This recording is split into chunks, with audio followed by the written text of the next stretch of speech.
Peace, prosperity, and love, beautiful people. Welcome to Gracefully Imperfect, a podcast for the Black and African diaspora in material of socioeconomics, politics, religion, and so forth.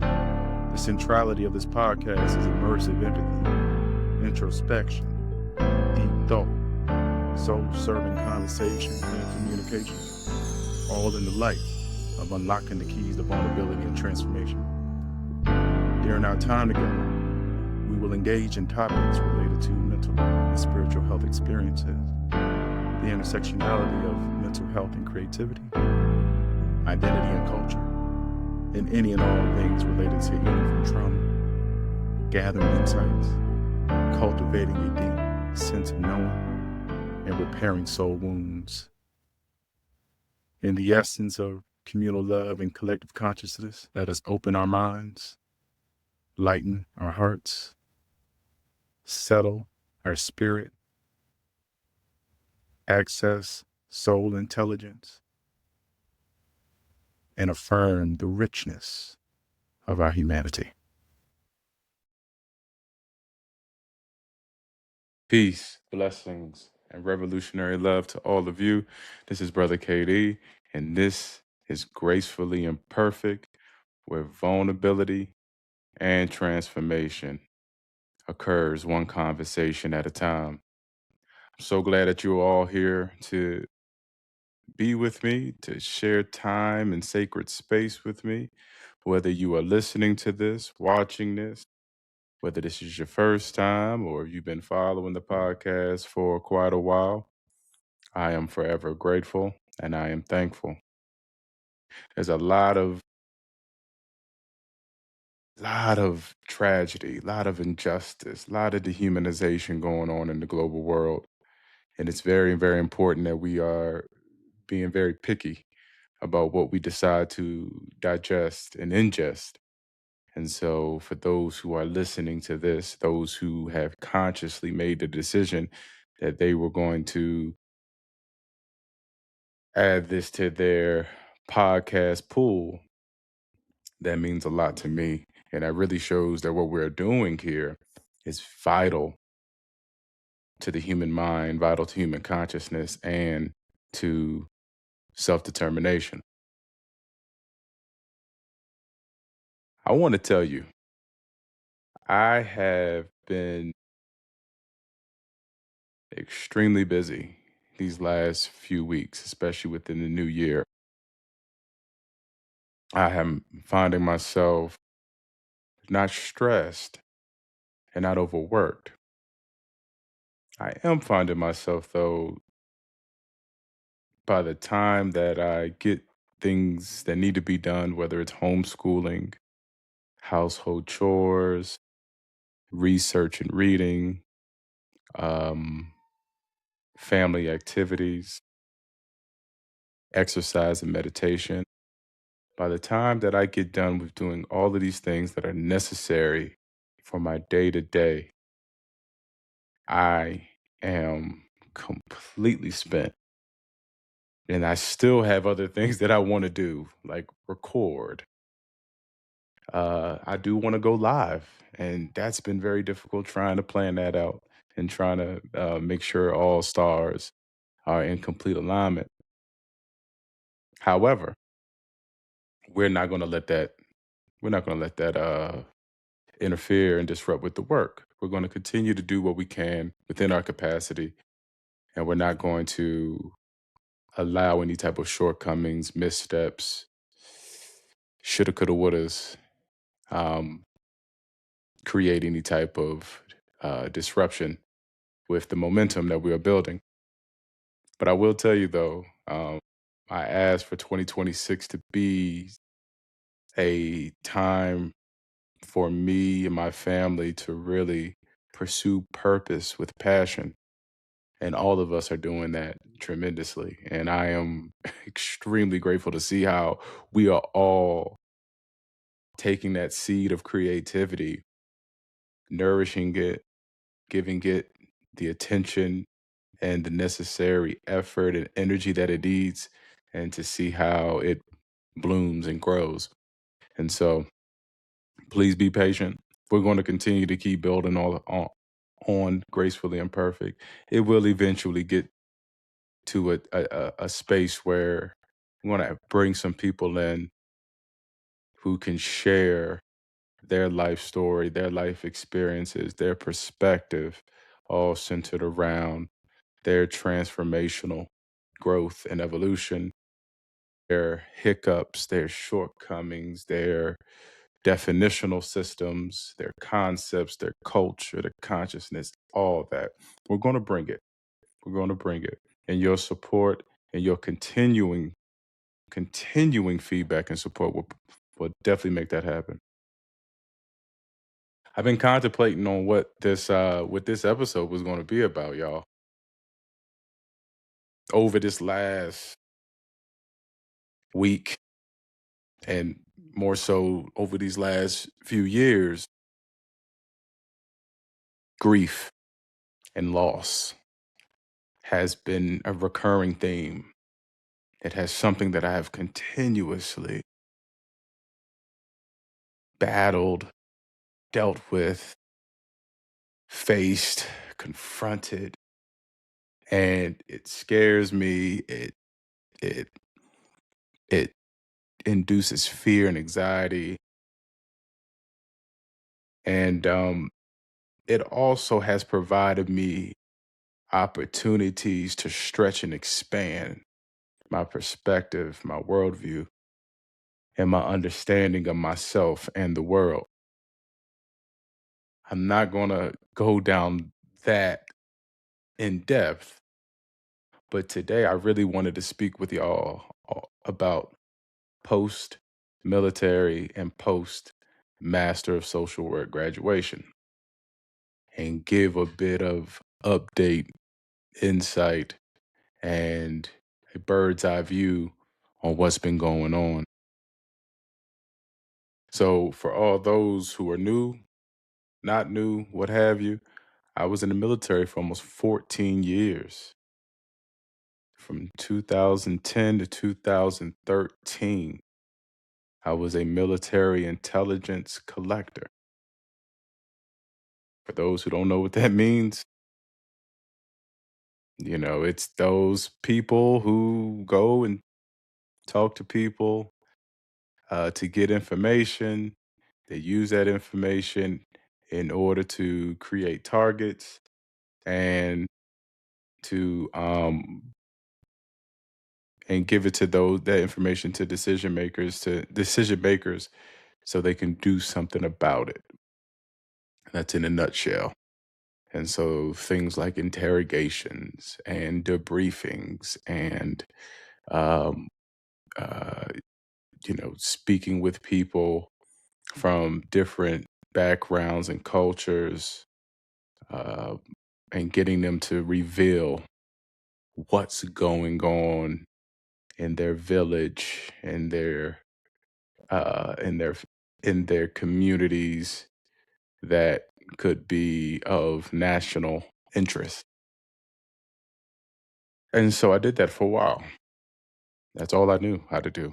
All I knew was military intelligence, collection of information, research, analysis, evaluating that information that you receive, report writing, disseminating the information through different communication methods, using different persuasion tactics, etc. And for those who's been following my story, I eventually got to a point to where I spiritually, morally, ethically could no longer withstand this level of destructiveness. And so what I did is I suppressed it because I was scared and there was fear and there was so much unknown to this gut wrench feeling of this doesn't feel right. This doesn't seem right. And I'm not in alignment with this anymore. But I suppressed it, suppressed it, suppressed it, silenced my voice silenced my intuition, ignored anything that came up that was on the contrary of serving. And it all came to a whirlwind. My last deployment, after I came back and COVID hit, and I sat there in reflection,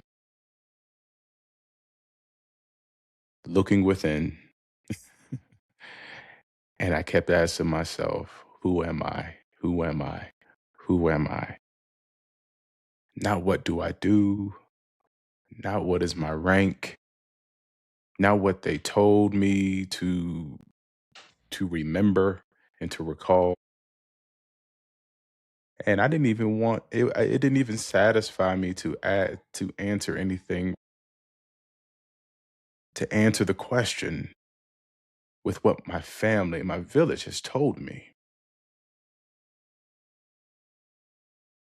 And what really sparked that was I started studying back in like 2015. And the very first book that I read was Autobiography of Malcolm X. And through his life experience, he also had a crystallizing moment for him. When he was in jail, his last stint in jail, he met a brother in there who was part of the Nation of Islam, who studied um, the Honorable Elijah Muhammad's teachings and philosophies, and he was passing that on to Malcolm X. Now, granted, Malcolm X he was always intellectual, always creative, always um, had a strong foundation of Black consciousness because of his mother and his father's um, participation and activism as Garveyites in the Marcus Garvey UNIA movement. So he already, the seed was already planted. He just needed it to be restored and nourished. And so his crystallizing moment was in that jail when the teachings of the Nation of Islam was brought to him. And obviously, initially, he resisted it. But over time, he realized that what he was resisting was just really the fear of the unknown, the fear of the unpredictable. And he gave it a chance, started to soak it up. And that soaking up and writing letters back and forth to the Honorable Elijah Muhammad and his brother also too, coming in to the jail. Because he was part of Nation of Islam as too. And they are going through exchanges. They are sharing knowledge, insight, and wisdom. Then he started reading and reading the dictionary, reading the encyclopedia, reading different type of books on racial relations and racial theory. So by the time he was discharged out of the prison, he was made anew. And so in my situation, I I looked at that as a model for transformation. I looked at that as a process and a product of doing transformative work outside the gaze or the approval of anyone. And so I started to do that in the background, behind closed doors. I'm reading. And again, autobiography, the philosophies and opinions of Marcus Garvey. I read Black Nationalism, which is about a journalist. I forgot his name. He was given permission to embed himself within the Nation of Islam, and he studied the Nation of Islam, and he got to understand their philosophy, their principles, their programs, their tenets, the different ways in which that they interact with each other, economic development, etc. Then I started then I started listening to lectures and speeches and sermons from the Ballad of the Bullet, which I listen to all the time, to um, the Rediscovering Lost Values by Martin Luther King. I read Martin Luther King's books, Where Do We Go From Here? Chaos and Community, Trumpet of Conscious, which that really right there, it really cemented his point of view, perspective, and position on war. In that time, it was the Vietnam War, but he was speaking not just the Vietnam War, but any type of war that is that is creating this disparity, creating inequality, a war that is unfair and unjust and unrighteous because the motive and the values and what they're fighting for is unrighteous.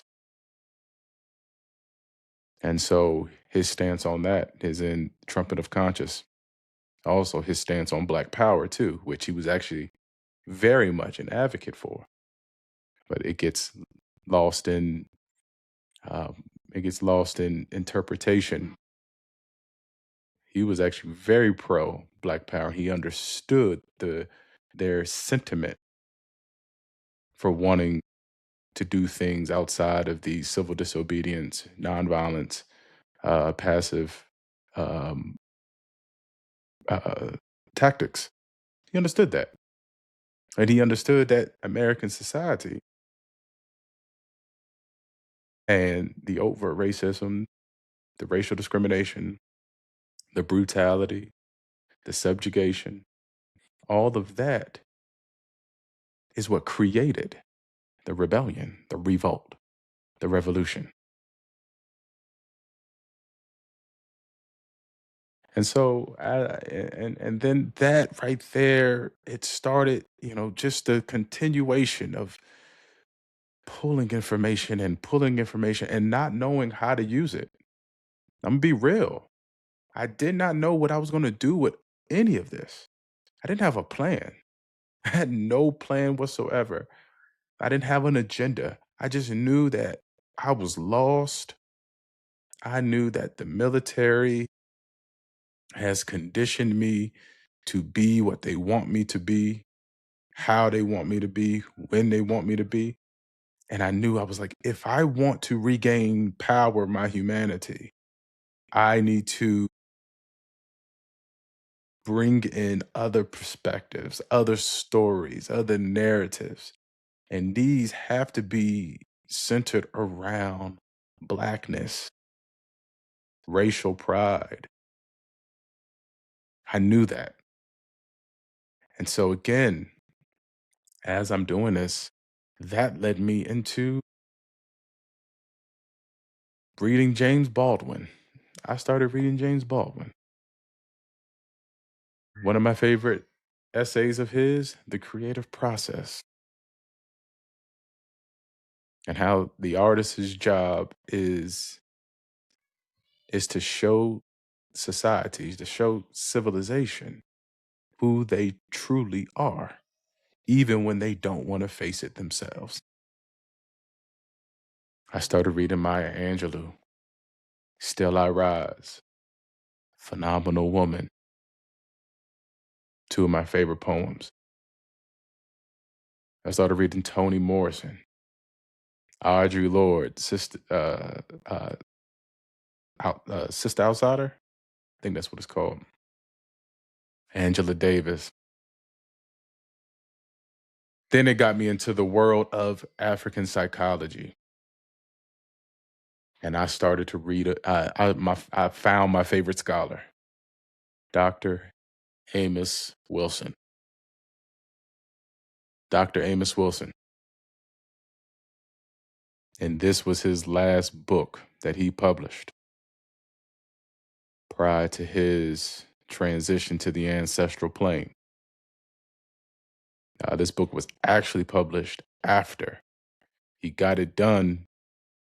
The manuscript was done, but they were still undergoing review because it required interdisciplinary analysis and review because he's a psychologist, sociology's in there, economics is in there, political science is in there. And so they had a very comprehensive and robust um, review process.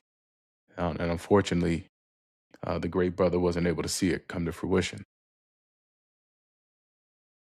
And then finding him or him finding me uh, led me to other African centered psychologists,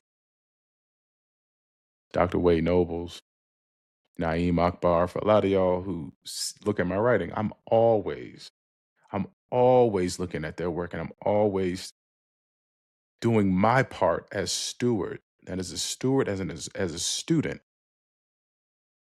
to show that within our intellectual, cultural, and creative heritage, we have the blueprint.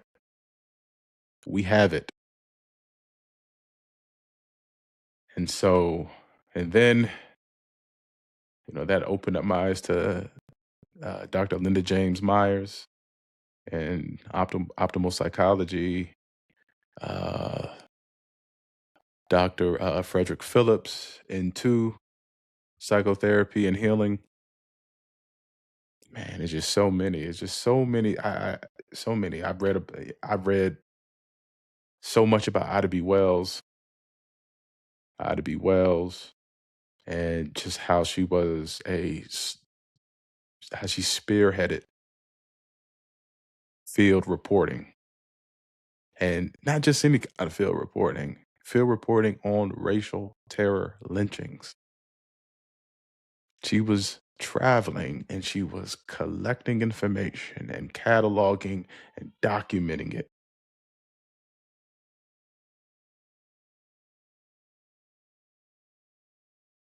And that right there in and of itself showed me that I can take the skill set that I learned from the military, the persuasion, the manipulation, the people skills, the writing, the oral communication, and I can use it to support the interests and the survival thrusts of African people of the world over. And as I'm getting all of this knowledge and this information, I think the most profound moment of all of this is when I started to pivot to African history. Now, when I did that,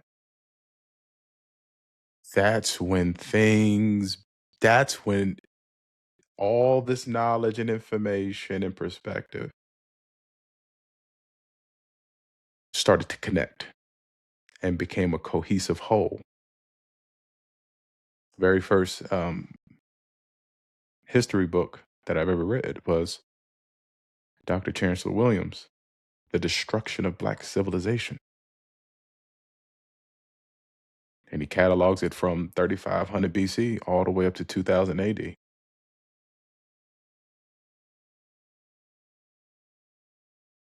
And in that book, it just really, really just shows the power, strength, the resilience of our people. No matter how many times that we experienced incursions, invasions, destruction, defamation, we always found ways to reconsolidate. That migration and us and our dispersions were not just us evading, it was us taking our cultural technology, our cultural power, and finding other places for us to consolidate, build, share, and build on it. And it's so beautiful of how he outlines that even after the Greek colonialization of ancient Egypt, which forced which forced migrations to the south, to the interior, and what have you, that their way of life, their language, their cultural inventions such as writing and science and medicine and construction building and bead making and basketry and iron technology, all of that was taken with them. And that's why a lot of indigenous cultures down in Africa, and I'll name one, the Dogon, can be directly linked to our ancient Nubians. That's the beauty of dispersion, migration, and the reconsolidation of cultural power and technology. And so he really shows that in that book. I read John Henry Clark.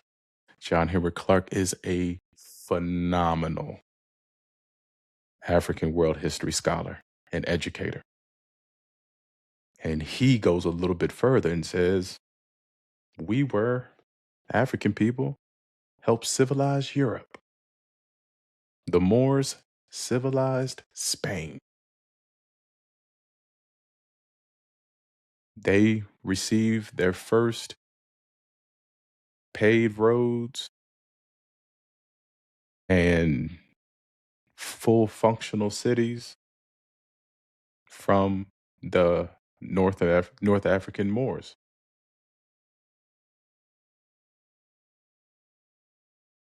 And there's so many more. There's so many more that I could name. What I'm trying to bring full circle is that my eventual walking away from the military was a full, gradual, slow, transformational process. It's a process that required me to restore my identity, to reclaim my Africanness, my Africanity, to revitalize my African spirit, my cultural and historical consciousness, and to reascend my oneness and my spirituality with the Creator, with my ancestors, and with my heritage. And so it was time to go. It was time to go. There was no way that I could be who I was becoming and still languish within a indoctrinating, mentally programming, socially, emotionally, politically programming institution. I couldn't do it, not in good faith. And it would be a disservice not only to myself, but to the process of becoming and the process of arriving to divine destiny. I just couldn't do it. And so when I walked away, the military just didn't leave. There were, being in it for so long, so many things kind of just it gets embedded within your way of being and your way of relating, your way of seeing the world. The military made me very much, very skittish, on edge, very anxious, very contemplative of other people's intentions and agendas. And a lot of times that would show up in just me just wanting to be in a dark room or in a closed room, me not want to step outside, me not knowing how to put myself out there on a podcast or my writing or even on a job interview. There was a lot of moments where I felt inadequate, small, and unworthy of realizing the power of expression and of self-determination.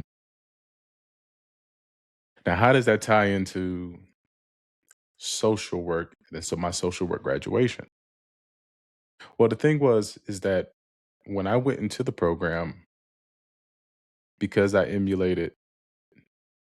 wanted to emulate the revolutionary spirit of the Black Panther Party, Fred Hammond, and Malcolm X, Marcus Garvey, Martin Delany, so many others. I was like, wow, well, this is the way to do it. This is the way. This is the way to get the formal education, continue to nourish the revolutionary spirit, continue to undergo a full spectrum of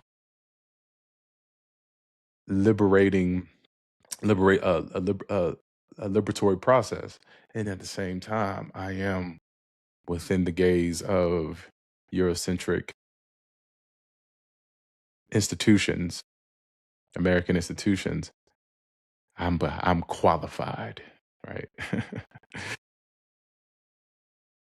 And I did my very best as I went through that program to continue to overlay whatever they were giving me with what is the African centered perspective. How does this relate to Blackness? How does the Black voice, the Black life, the Black culture, the Black identity respond to this or react to this? I always did that. And I think that's what made the time, that 2 years, that's what made it even more worthwhile because it challenged me to always locate Black women, Black men, Black girls, Black boys, and those who have expansive sexual and gender identities. It always challenged me to do that. And so I was forever grateful that when I went into it, is that I already knew that my process is to become a practitioner, a scholar, an educator for our people. And then, and by centering my efforts, my work, my scholarship, my pedagogy, everything around the upliftment and the encouragement, the empowerment of Black people of the world over, I knew that naturally that will also influence, impact other people as well, other cultural and ethnic groups as well. Because the Mayafa, the African enslavement and colonialization has been, is, and was the most brutal, oppressive machine inflicted on the people. So if I sit there and I dedicated my life and my efforts and my work to our people who've been downtrodden, been beaten, been brutalized, but yet still we stand and still we rise, I know that I will still be able to support and provide service and provide insight to other people as well, who've also experienced so many different atrocities and oppressive forces and so forth. After the graduation, man, it was I hit a wall because I felt like the spaces that I was trying to enter didn't want me there or didn't know how to welcome me or how to integrate me into these spaces. I try to I put myself out there on the marketplace just to get boxed in to being this kind of social worker, doing this with this population, working with these governmental agencies or these governmental offices. And I said, I did not want to be closed in creatively, intellectually, none of that. And so I literally said, I'm going to just do for mental and creative liberation. This business that I am still working on, still building. I'm going to work on Kyle, KD, the father, husband, practitioner, scholar, educator. And through that, by betting on by betting on my capacity, my capabilities, my skills, my knowledge, and also my spiritual oneness, my spiritual connectedness to my ancestors, to the entire diaspora, regardless of our cultural nuances or ethnic differences or geographical distance, and to those who are unborn. I knew, I knew that I was going to be all right. And I know that I'm still going to be all right because my mission is divine. I don't need to make a, I don't, it's not about, it's not about being able to accumulate all these hours so I can become a licensed clinical social worker. It's not about getting the head nod from folks within the intelligentsia community. It's not about that. I know that I have the gifts. I have the gift.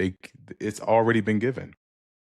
And now all I'm doing now is continuing to hone in on it and continue to pave the way that may be unorthodox for me to share my scholarship, to share the voice of African centered knowledge, culture, philosophy, etc.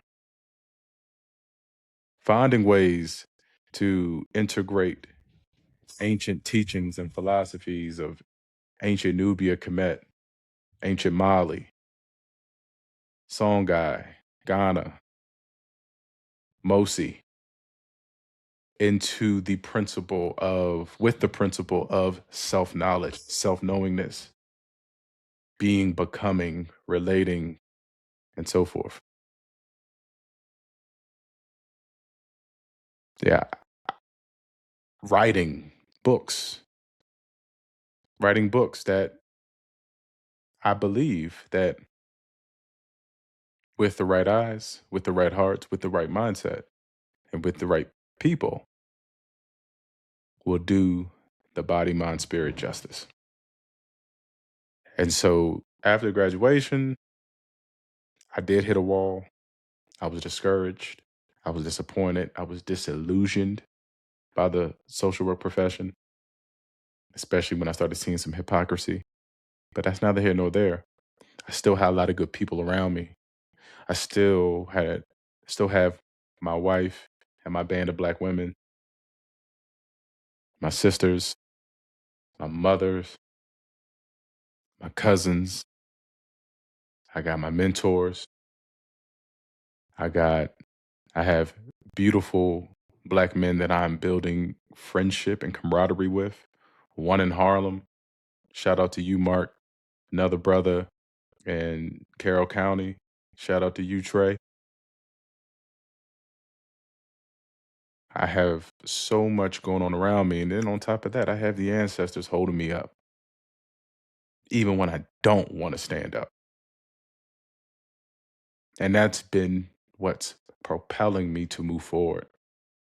And so these two events, post military and post social work, have led me to three golden insights: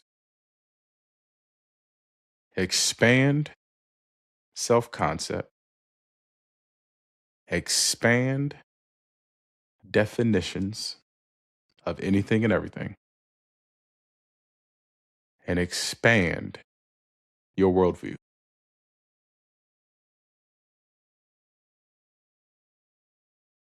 Got a few things coming up that I want y'all to be a part of. I would love your support. I would love for you to share it. I would love for you to be a part of it. I have the community, it's a free offering, donation accepted, community healing conversations once a month. Nobody showed up to the first one, which was on the 28th, but that's all right. That's okay. I understand that we all have our own rhythm, pace that we're going at. And I respect and I honor it and just know that this resource is here for people of the African diaspora. And so the next one will be in February. I will have a link for you to register it so you can see the date and time and for you to include your information so you can so you can have access. I also have the Soul Brother Circle. Soul Brother Circle. I'm going to also have that included in the show notes as well. That's for Black men, at least 21 years and up. And that's going to be a very intimate, thought provoking, dialogic, relational centered space for us to go from what my brother Mark says, the culture of silence, to a culture of self determination and liberating expressiveness.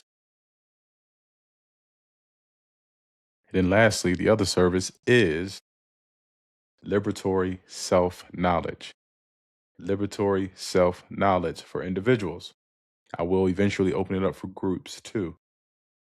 And this is if you're in therapy, not in therapy, not interested, doesn't matter. This is a way for you to understand your constellation of your conceptual universe, your beliefs, your values, your ideas, your attitudes, your customs, your assumptions, your philosophies of life, your orientations to the nature, to higher power slash God, to humanity, etc. This is for you to delve into what it means to be and become more and full humans. This is for you to bring your cultural experience, your historical knowledge, your ancestors, your life story, all those things that creates who you are, create your identity. And we'll use that as the basis, as the center of focus in order for you and me to heal any type of parts that is creating friction within our concept of self-knowledge. There's also a few writing endeavors that I am participating in, and I'm super excited to share. Have the um, I have an article coming out fairly soon with the Association of Black Psychologists through their news media, which is called Side Discourse. And that's going to be coming out here in probably the next like 10 days or so. And that's called, and the title is To Be African or to be African in an Anti-African Context. And so I'll share that once it drops. And I also will be writing as a contributing mental health writer for Helpful Living magazine out in Maryland with the great, influential, impactful editor Rocky Moore, and my series is called The Mental Health Conundrum, and so that will be hitting the news site, the mental health news site, media site. I'm sorry, next month, and so I'm excited about these opportunities. Excited about continuously writing and continuously using the knowledge, the wisdom, um, the that we have within our African cultural heritage, intellectual heritage, creative heritage. So thank you so much. Thank you so much. I want to, as we're about to wrap this up, I want to share something. And I want to share this because I think we need to understand just how of a superpower culture is. And that culture is not just something that we do or something that we know. All right. It's something that lives within us. That's why our people were able to move voluntary, not or involuntary, and still have those cultural retentions to be able to be in community with other people, other African people that don't speak their language, that don't share their spiritual system, that don't share their concept of reality, and still find ways to create an adaptation so they can be in oneness with each other. And so it comes from this book right here, The Science of Being, going from Black psychology to the science of being. And it says here, culture is the critical milieu without which human life cannot develop or exist. It is represented as the vast structure of behaviors, ideas, attitudes, values, habits, beliefs, customs, languages, rituals, ceremonies, and practices peculiar to a particular group of people and which provides them with a general design for living and patterns for interpreting reality. A general design for living and a pattern for interpreting reality. It's been real. This has been wonderful. This has been great. Continue to support, share this, bookmark this, save this, pass it to your peer, pass it to your kin, pass it to your loved one. I'm Brother KD, and this is Gracefully Imperfect, where transformation and vulnerability occurs one conversation at a time. Peace, blessings, revolutionary love, and be well.